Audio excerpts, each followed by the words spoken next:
और जानते हैं बस सेवा से जुड़ी हुई बड़ी बातें।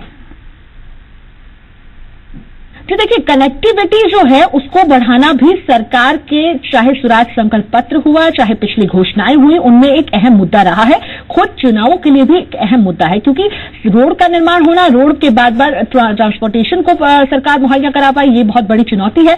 अगर बस सेवाओं से जुड़ी कुछ बड़ी बातें इस बजट पे हम देख लें तो उस पर भी कुछ घोषणाएं हुई थी, नजर डालिए। सिंधी कैंप बस अड्डे का निर्माण कार्य जल्द ही पूरा किया जाएगा, क्योंकि उसको करवाने के लिए जो घोषणा करनी थी वो हो चुकी है, लेकिन अभी तक काम पूरा नहीं हुआ, इसलिए उसको जल्द पूरा करवाने की पूरी जद्दोजहद सरकार की रहेगी।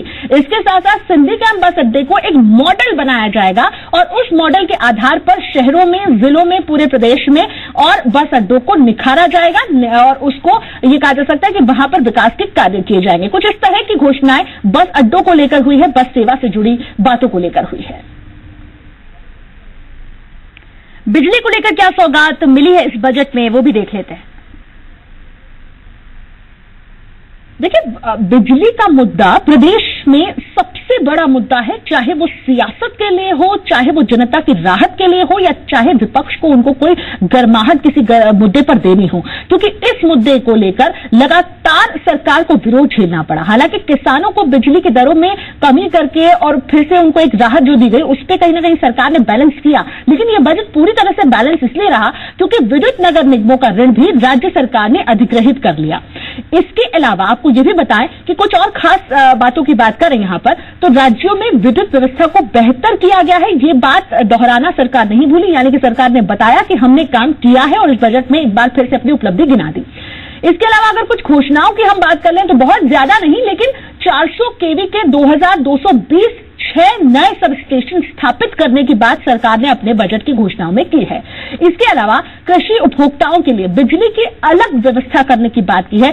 27 नए कृषि कनेक्शन देने की बात की है। बहुत सारी ऐसी योजनाएं हैं जो कृषकों को सीधे सीधे लाभ पहुंचाएंगे। और अगर बिजली की दरों में कहीं ना कहीं कमी करती है सरकार, या बिजली छीजत को कम करने की कोशिश करती है सरकार, तो उससे जनता को बहुत बड़ी राहत मिलेगी। और जनता को राहत मिलेगी तो जनता का समर्थन सरकार के पास होगा, और यही कोशिश सरकार की बजट में पूरी तरह से दिखी थी।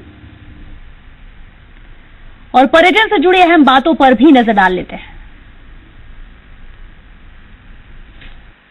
देखिए, टूरिज्म एक ऐसा सेक्टर है जो प्रदेश में सरकार को आय देने वाला सबसे बड़ा सेक्टर माना जा सकता है। बहुत अहम सेक्टर है, क्योंकि अगर पर्यटन को बढ़ावा मिलेगा तभी आपको आय मिलेगी, और आय मिलेगी रोजगार मिलेगा।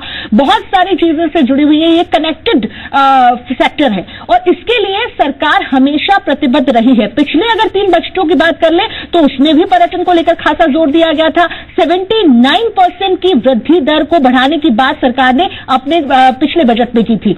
यहां तक कि प्रचार प्रसार के लिए कुल करीब 63 करोड़ रुपए का कैंपेन सरकार ने चलाया था। याद होगा आपको कि सरकार ने एक तरफ से कहा था कि पधारो हमारे देश को बदलकर, उस टैगलाइन को जाने क्या दिग्विजय किया, और उसका प्रचार प्रसार भी हुआ। लेकिन फिर भी जहां संतुष्टि की बात आती है, एक बार फिर से सरकार ने उसको दोहराया और प्रदेश में पर्यटन स्थलों का कायाकल्प करने की अपने सपने को और अपने निश्चय को एक बार फिर से बजट में दोहराया गया। इसके साथ ही पर्यटन से कला और संस्कृति सीधे जुड़ा हुआ है, लेकिन इसके लिए सरकार का खासा जोर रहने वाला है। इस बजट में इस बात की भी घोषणा हो गई।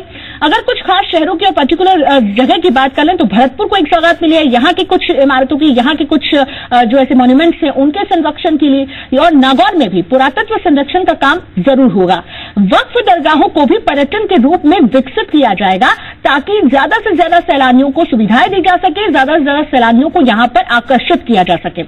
इसके अलावा वरिष्ठ नागरिकों के लिए एक बहुत अच्छी जो योजना, और बहुत जो हालांकि सरकार पिछले बजट से भी चलाती आई है, लेकिन बावजूद इसकी भी तीर्थ यात्रा की जो राशि है उसको दोगुना करने की बात सरकार ने की है। जो वरिष्ठ नागरिकों को यात्रा करवाई जाती है उस राशि को दोगुना किया जाएगा।